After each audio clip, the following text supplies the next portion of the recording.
Hey, good morning. You're looking good today. This is Frank in the Brazil Times newsroom, and here's what's happening. In the paper today, we have an update about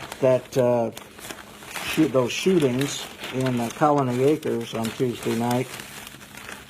Police continue to investigate the shooting Tuesday that left one person dead and another in critical condition.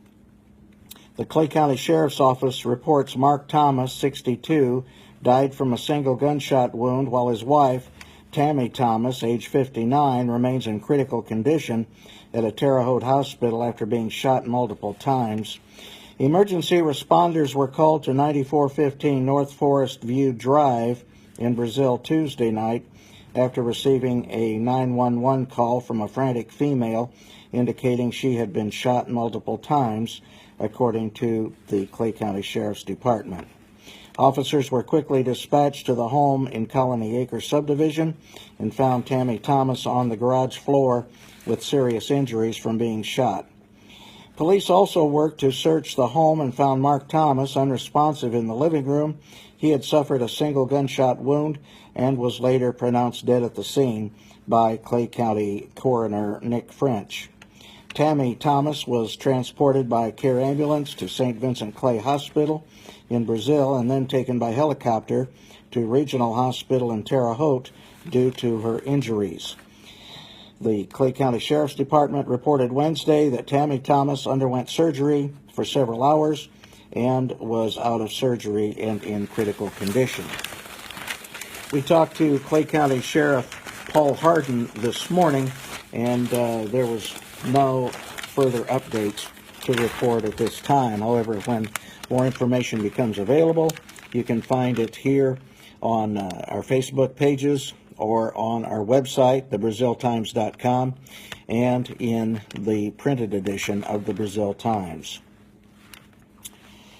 Riding out the storm. We have some local residents who are indeed riding out the storm in Brazil. Sonny and David Henry have moved to Florida, and they moved to Naples, Florida, located on the West Coast, 3.5 years ago. She works at a funeral home in the area while he is a teacher. This is the couple's first experience of riding out a hurricane.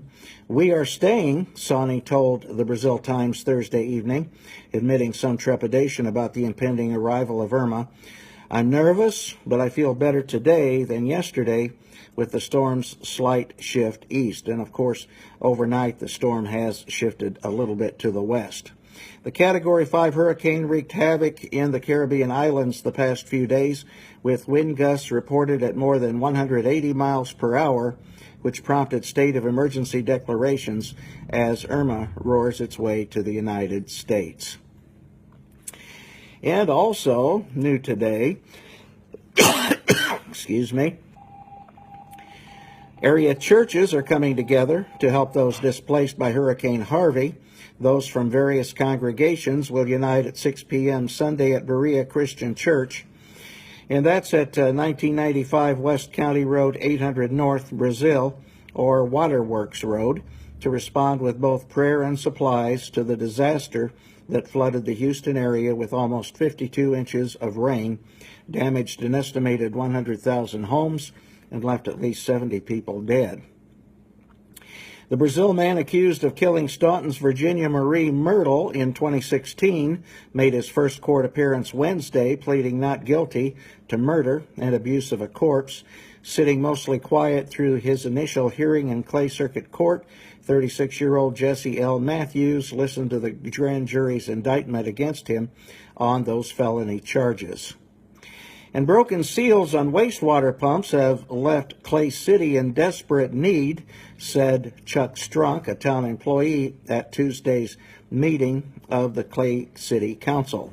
Normally, the wastewater plant uses 2 pumps, Strunk said. However, 4 months ago, one of 3 pumps went out and it was taken to a shop for repair. After it was returned to Clay City, it worked for a short time and then broke again. That was 2 months ago, Strunk said.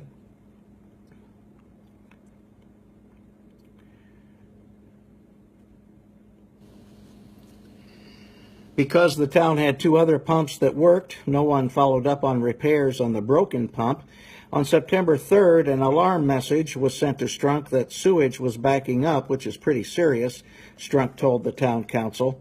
When he checked on the one pump, he saw a seal was leaking on the other pump. Now we're in desperate need, Strunk said. And in response, Danella Baumgartner, the council president, said, "We need to start pre-maintenance and have a backup pump.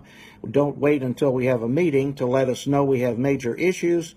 Call and tell the company that has been holding the one pump for 2 months. The board wants to know where the pump is at because we're in dire need."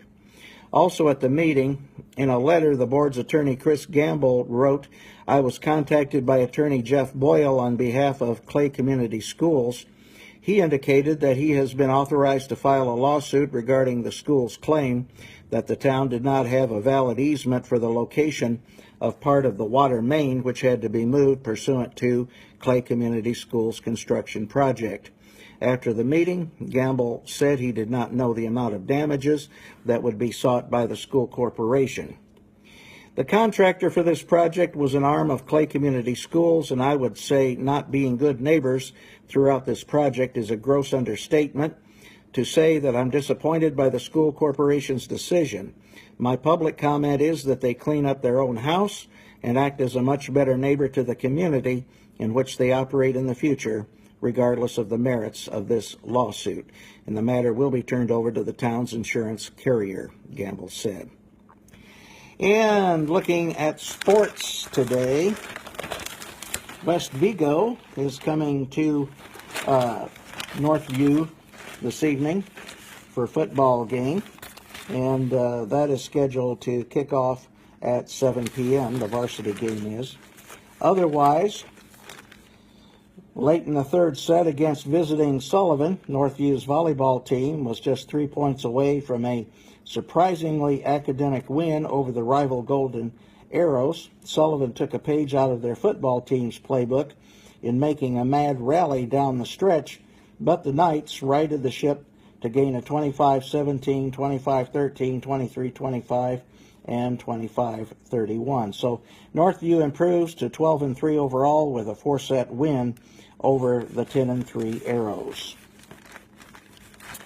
And we have a lot more for you in today's edition of the Brazil Times in print and also on our website, thebraziltimes.com.